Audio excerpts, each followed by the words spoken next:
Je savais pas trop par où commencer ma série de vidéos. J'ai cherché parce qu'il y avait plein de sujets que je voulais aborder. Je savais pas par où commencer et je me suis dit, ah ça me stresse. Et là j'ai eu une révélation. Estelle, tu es souvent stressée. Alors pourquoi ne pas commencer par parler de ça? Parce que c'est vrai qu'on entend souvent des gens dire, ah je suis stressée. Ou alors parfois on voit des gens qui disent qu'ils sont traumatisés. Et je me suis dit, à force de voir ces mots partout, est-ce qu'on arrive encore à faire la distinction entre les deux? Donc aujourd'hui, je vous propose d'explorer ça ensemble. Qu'est-ce que le stress? Qu'est-ce que le trauma? Qu'est-ce qui distingue ou relie les deux? Bonjour, je m'appelle Estelle et mon but, c'est de vous aider à mieux vous comprendre. Et oui, je suis installée confortablement sous mon plaid. Je vous propose de commencer par le plus simple des deux, le stress. Pourquoi plus simple? Tout simplement parce que quand on regarde la littérature scientifique, on va quand même trouver plus facilement un consensus quand il s'agit de qualifier ce qu'est le stress.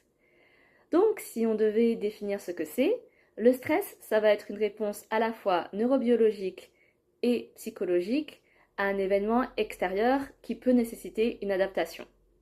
C'est un événement extérieur qui peut être inattendu et il peut être soit positif, soit négatif. Parce que attention, même si dans le langage courant et dans le quotidien, on va avoir tendance à associer le stress à quelque chose de négatif, ce n'est pas systématiquement le cas.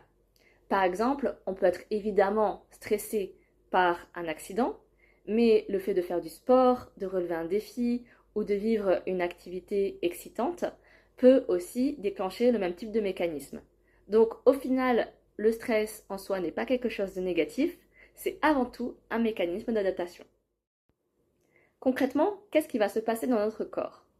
On va avoir un ensemble de mécanismes qui vont s'activer au niveau du système nerveux, mais aussi au niveau du système hormonal pour permettre à l'organisme de répondre de façon optimale à la situation de stress. Ça implique notamment l'activation de ce qu'on qualifie d'axe de stress et la libération de différents types d'hormones, dont la cortisol, qui est souvent qualifiée comme étant l'hormone du stress.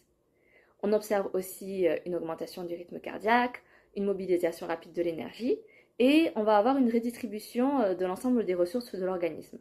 L'objectif étant non pas d'être dans le confort, mais d'être dans l'efficacité pour répondre au mieux à la situation de stress. Quand il s'agit d'un événement de stress qui est ponctuel, une fois qu'il est terminé, la réaction naturelle de l'organisme va être de chercher à se réguler. Donc le système nerveux va quitter progressivement l'état d'alerte pour revenir vers un état qui est plus stable. En tout cas, c'est le fonctionnement qu'on attend d'un organisme qui est en bonne santé. Une fois que le stress a été vécu, on revient à un état, disons, zéro d'alerte, que ce soit du stress positif ou négatif. En revanche, quand on est exposé au stress de manière prolongée dans le temps, là, l'organisme va rester mobilisé et va rester dans l'état de stress. Il va continuer à produire les hormones de stress, il va rester dans un état qui va être un état de défense et il va essayer de s'adapter en permanence. Et à long terme, c'est quelque chose qui n'est pas physiologiquement soutenable. Comme le corps est toujours dans un état d'alerte élevé et qu'il n'arrive jamais vraiment à retrouver un véritable état de repos, évidemment, il va y avoir des conséquences. La personne qui va être soumise à un stress prolongé va être extrêmement fatiguée. Il va y avoir une modulation, voire un affaiblissement du système immunitaire. Donc potentiellement, la personne va être plus souvent malade. Et même parfois, il va y avoir un processus d'inflammation du système nerveux.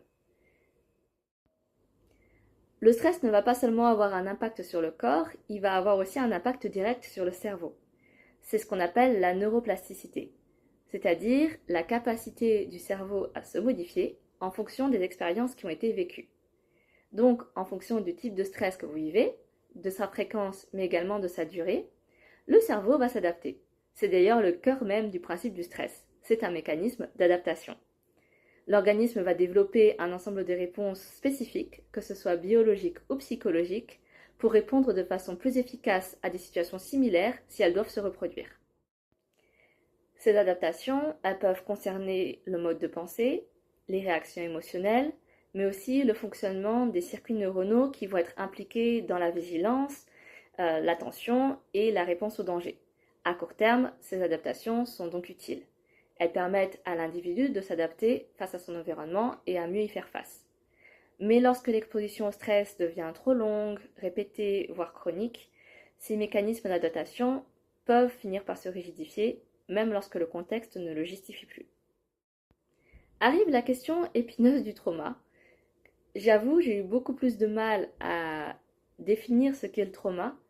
D'abord parce que c'est un sujet qui est quand même assez sensible et en fonction de ce que j'ai pu lire, j'ai trouvé des définitions qui variaient. Alors j'ai fait un choix et c'est celui de vous proposer un angle bien précis qui est issu de certaines approches psychologiques. Dans ces approches, on va comparer la psyché à une espèce de cocon ou d'enveloppe protectrice. Cette enveloppe, elle est censée nous permettre de faire face à des événements extérieurs, y compris les événements stressants. Tant que ces événements, ils restent dans un registre que le cerveau, il peut anticiper, imaginer, symboliser. Autrement dit, tant que l'expérience reste pensable. Le trauma, il va survenir donc quand l'individu fait face à ce qu'on peut qualifier d'impensable. Il va être confronté à quelque chose qui dépasse radicalement ses capacités, quelque chose qu'il n'avait pas pu anticiper, qu'il ne s'était peut-être jamais représenté, quelque chose qui va être profondément inimaginable pour lui.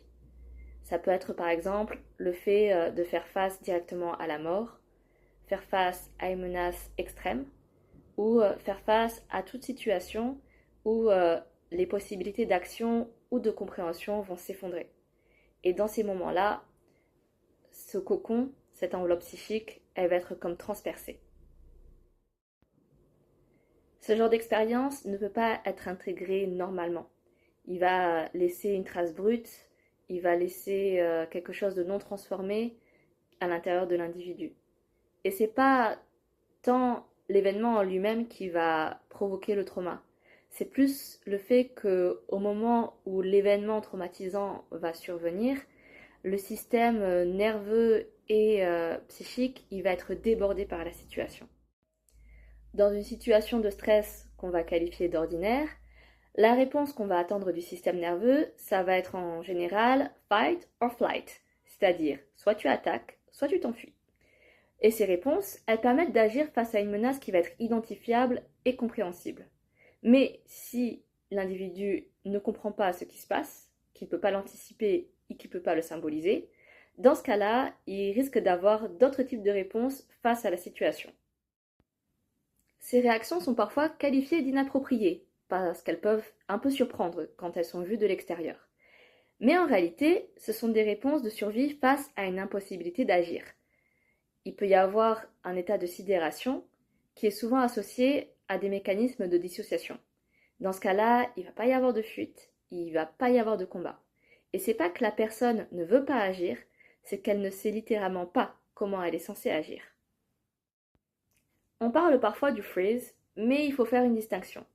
Dans le cas du stress, le freeze, c'est une immobilisation dite sous tension, c'est-à-dire qu'on a encore une possibilité d'agir. Dans le cas du trauma, c'est plus qu'on est totalement désorganisé.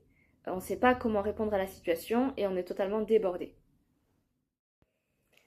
Lorsqu'une expérience n'est pas intégrée sur le moment, elle peut rester dans la mémoire sous la forme d'une mémoire traumatique. C'est une mémoire qui est non digérée, qui peut être à la fois sensorielle et émotionnelle, et qui potentiellement peut se réactiver plus tard, comme si l'événement était toujours présent. Quand on a vécu ce type d'expérience, le système nerveux, il peut rester confronté à une question implicite et permanente. Qu'est-ce que je suis censé faire de ce que j'ai vécu? Comment je vais l'intégrer? Et comment mon corps il va réagir face à quelque chose qui n'a pas été digéré? Ces questions, elles ne sont pas forcément conscientes et elles s'inscrivent dans le fonctionnement du corps et du système nerveux.